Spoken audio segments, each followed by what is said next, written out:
بسم اللہ الرحمن الرحیم۔ شروع کرتی ہوں اللہ کے نام سے جو بڑا مہربان اور نہایت رحم کرنے والا ہے۔ خواتین و حضرات، آج کا موضوع ہے رکنا نہیں چلتے جانا۔ یہ جملہ بظاہر چھوٹا ہے لیکن اس کے اندر پوری زندگی کا فلسفہ پوشیدہ ہے۔ انسان کی کامیابی، اس کی ترقی، اس کا وجود اور اس کی پہچان اسی اصول پر قائم ہے کہ وہ رکے نہیں، تھمے نہیں بلکہ چلتا رہے۔ رک جانا دراصل زوال کی علامت ہے، جبکہ آگے بڑھتے رہنا زندگی کی علامت ہے۔ زندگی کی حقیقت اور حرکت۔ قدرت نے اس کائنات کے ہر ذرے کو حرکت بخشی ہے۔ سورج اپنے مدار میں گھوم رہا ہے، زمین مسلسل حرکت میں ہے، سمندر کی لہریں اٹھتی اور گرتی ہیں، ہوا چلتی ہے، پودے اگتے ہیں، انسان سانس لیتا ہے۔ اگر کہیں حرکت رک جائے تو زندگی کا وجود ختم ہو جاتا ہے۔ یہی اصول انسان کی عملی زندگی پر بھی لاگو ہوتا ہے۔ جو انسان رک گیا وہ پیچھے رہ گیا، جو چلتا رہا وہ آگے بڑھتا گیا۔ مشکلات اور چلتے رہنے کا حوصلہ۔ زندگی کبھی آسان نہیں رہی، ہر موڑ پر مشکلات، رکاوٹیں اور آزمائشیں ہیں، لیکن اصل کامیاب وہی ہے جو ان مشکلات کو نظر انداز کر کے آگے بڑھتا ہے۔ اگر پہاڑ کی چوٹی پر پہنچنا ہے تو راستے کے کانٹے، پتھر اور ڈھلوانوں کو جھیلنا پڑے گا۔ جو ہر ٹھوکر پر بیٹھ گیا وہ منزل تک نہیں پہنچ سکتا۔ قرآن و حدیث کی روشنی۔ اسلام نے بھی ہمیں رکنے کی بجائے جد و جہد کی تعلیم دی ہے۔ قرآن مجید میں اللہ تعالیٰ فرماتا ہے، اور یہ کہ انسان کو وہی ملتا ہے جس کی وہ کوشش کرتا ہے۔ یہ آیت ہمیں واضح طور پر بتاتی ہے کہ کوشش اور چلتے رہنے کے بغیر کچھ حاصل نہیں ہوتا۔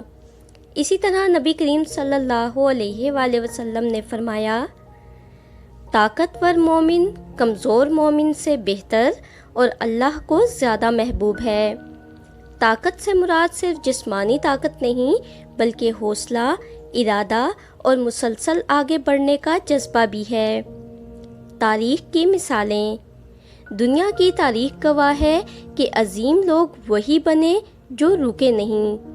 حضرت آدم علیہ السلام سے لے کر خاتم النبیین حضرت محمد صلی اللہ علیہ وآلہ وسلم تک انبیاء کرام نے مشکلات کا سامنا کیا مگر چلتے رہے۔ قائد اعظم محمد علی جناح نے بیماری، مخالفت اور تھکن کے باوجود چلتے رہنے کا عزم کیا اور پاکستان بنایا۔ ابراہم لنکن، نیلسن منڈیلا اور دیگر رہنما اپنی ناکامیوں پر نہیں رکے بلکہ آگے بڑھتے رہے اور کامیاب ہوئے۔ رکنے کے نقصانات۔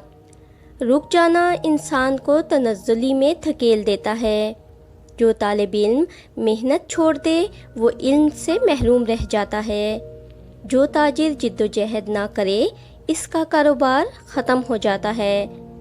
جو انسان خواب دیکھنا چھوڑ دے وہ بے مقصد زندگی گزارنے لگتا ہے۔ زندگی کا اصول یہ ہے کہ یا تو آگے بڑھو یا پیچھے رہ جاؤ، درمیان میں رکنے کا کوئی مقام نہیں۔ چلتے رہنے کے فائدے۔ چلتے رہنے سے انسان کو نئی منزلیں ملتی ہیں، تجربات اور سیکھنے کے مواقع بڑھتے ہیں، کامیابی قریب آتی ہے، انسان کا حوصلہ اور اعتماد بڑھتا ہے۔ یہی وہ چیز ہے جو ایک عام انسان کو غیر معمولی انسان بناتی ہے۔ عملی زندگی میں اطلاق۔ آج اگر ہم اپنی روزمرہ زندگی کو دیکھیں تو ہمیں بھی رکنا نہیں، چلتے جانا کے اصول پر عمل کرنے کی ضرورت ہے۔ ایک طالب علم کو چاہیے کہ ناکامی کے باوجود پڑھتا رہے۔ ایک ملازم کو چاہیے کہ رکاوٹوں کے باوجود محنت جاری رکھے۔ ایک بیمار کو چاہیے کہ علاج اور دعا کا دامن نہ چھوڑے۔ ایک والدین کو چاہیے کہ مشکلات کے باوجود اپنی اولاد کی پرورش کرتے رہیں۔ نوجوانوں کے لیے پیغام۔ نوجوان کسی بھی قوم کا سرمایہ ہوتے ہیں، ان کے قدم اگر رک گئے تو قدم پیچھے رہ جائیں گے۔ نوجوانوں کو چاہیے کہ اپنے خوابوں کو حقیقت بنانے کے لیے چلتے رہیں۔ وہ سستی، کاہلی اور وقت ضائع کرنے کی عادت کو چھوڑ دیں، کیونکہ وقت کبھی کسی کے لیے نہیں رکتا۔ خواتین و حضرات، زندگی کا اصول واضح ہے، رکنا نہیں، چلتے جانا۔ اگر ہم رک گئے تو پیچھے رہ جائیں گے، اگر چلتے رہے تو منزل ضرور ملے گی۔ مشکلات کا سامنا ہو، ناکامی ملے، حالات سخت ہوں، لیکن انسان کو ہمت نہیں ہارنی چاہیے، کیونکہ کامیابی انہی کے قدم چومتی ہے جو رکنے کی بجائے چلتے رہتے ہیں۔ اگر آپ کو ہماری ویڈیوز اچھی لگتی ہیں اور آپ نے ابھی تک ہمارا چینل سبسکرائب نہیں کیا تو برائے مہربانی چینل کو سبسکرائب کر دیں اور ویڈیو کو لائک کر دیں۔ شکریہ۔